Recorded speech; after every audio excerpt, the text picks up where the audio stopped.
Hi, I'm Dave, and today is like part two of the collection room tour. This is a smaller shelf, so it's just like one tall shelf with just a few of the pieces that I like to highlight.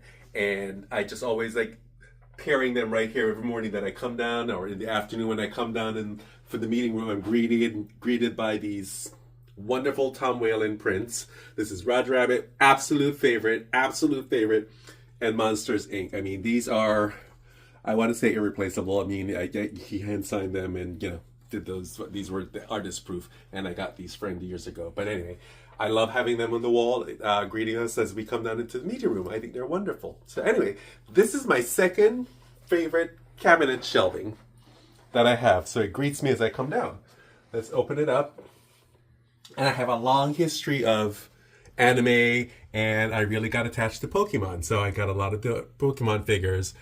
We have Ash, we have May, we have Serena, we have Lily, which was one of the Pokemon Center exclusives.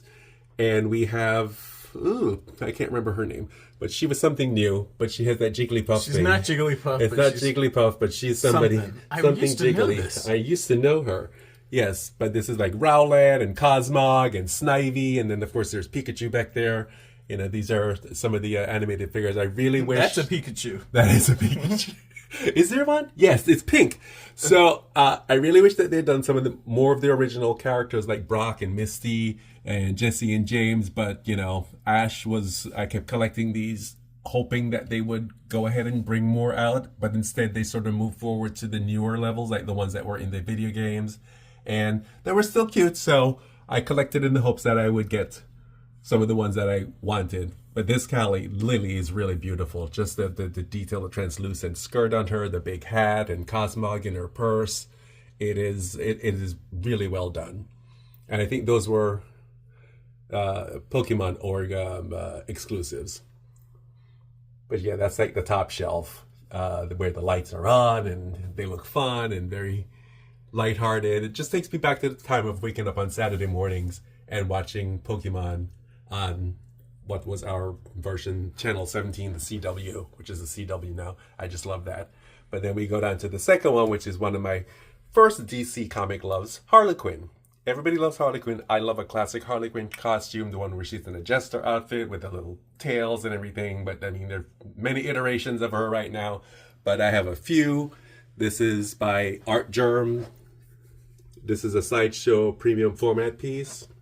And this is one of the first ones that they did that I absolutely love. And Stanley Art Germlau design, and they sculpted it. It's a premium format, which means it's mixed media. So her costume is fabric, and it goes down. And of course, there's an assortment of little other Harley Quinn versions. Here's the Dorbs Harley. Here we have a DC collectible minibus. Can't remember who I think that's Amanda Connor, I think, did that one, if I'm not mistaken. Then, of course, we have back there the very sort of experimental Amikami one, which I redesigned the base for because I didn't like the base she came on, so I made my own base. You have to take the word for it. You have to take my word for it. It's just the base that, that I made with like her symbol on it, and it's really cute. And I love the premium format base because it has all of the different like theatrical Harley Quinn smiley faces around it. It's really, the detail is it's next to none. Absolutely stellar. And she comes with her trademark mallet and that beautiful smile. This is the exclusive. She has another head. I just don't have it displayed. And then in the back we have a Shomurashi piece that from the Art DC Collectibles did an Artist Alley collection of statues, and Shomurashi was the artist. She died, I think, like 4 years ago, if I'm not mistaken. What a talent! I mean, and if she didn't die, we're sorry. No, she did. Oh, okay. And then this is a mini Amikami Harley. That one's very cute too. I saw that and I loved it. And of course, this is one of the OGs, Harley Quinn, done by Bruce Timm. Batman the Animated Series. I just loved it in the black and white. I didn't get the red and black one because I already have a red and black Harley, so I got the black and white version. And I just think she's stellar in that color. And we go to the next shelf, which continued my love of Pokemon. So we have, what is that? I think that is Serena and Rowlet, if I'm not, Celine and Rowlet. They're really cute. None of the characters that I'm really familiar with. And then there was also May and Mudkip on the top right there. Really pretty. And then this one, I just thought she was badass. I don't know anything about her. I've never played the game. That's Toku and whatever his name is. Peekaboo. And they're flanked by two of my absolute favorite pieces. These are the the Tiki girls. And these came out 2 years ago, I think, and they are editions of 150 or I think so, but that is the exclusive version, and this is the regular version. Both stellar, just different paint applications, but they're the same sculpt, and they are stunning.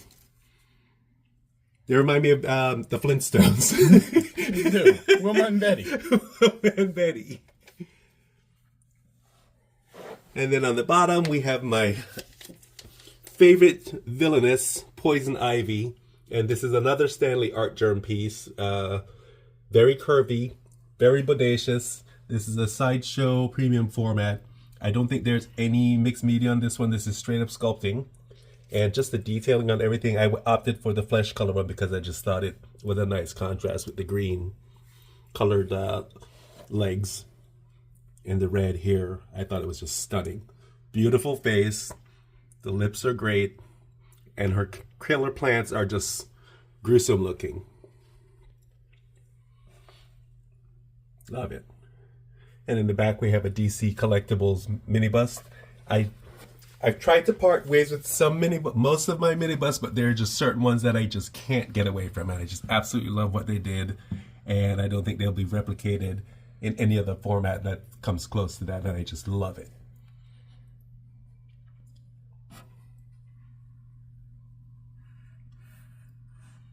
You're so good at that filming. Oh my God, it's difficult. It's killing you. I know, I can't kneel. We're not taking anything out. And then in the back, we have one that I refuse to part with also. That is Phantom Lady from the Justice Society from back in the day. And I think that is a mini bust. And it's one of those characters that will never get any sort of attention anymore. I mean, it's just a time thing. I mean, that's from my childhood growing up and reading those comic books. And I thought they did a great version of her with the glasses. And finally, we have another Shomurashi piece. She did it for Poison Ivy. And that is the glitter. These Shomurashi pieces are the Hot Topic exclusive, so they have a little bit of glitter in them. And I'm glad I got them. I thought they were very artistic and completely different from all the other characterizations out there. And I thought they rendered them perfectly to her artwork. Good homage. So yeah. So that's completes this whole shelf section, walking down into the media room. I think it's a nice way to greet the day and a nice way to end the evening looking at these pieces. And I cherish them. These are some of the ones that I don't think I can part with. Even my Pokemon pieces, even though I don't watch Pokemon anymore because there's just way too many characters right now and I can't keep up. So, but again, if you like seeing more of this content, hit the subscribe button, give me a thumbs up.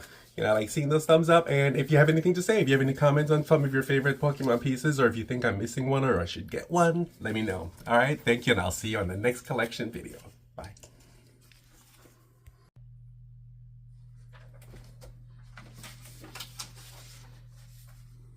Hi, I'm Dave.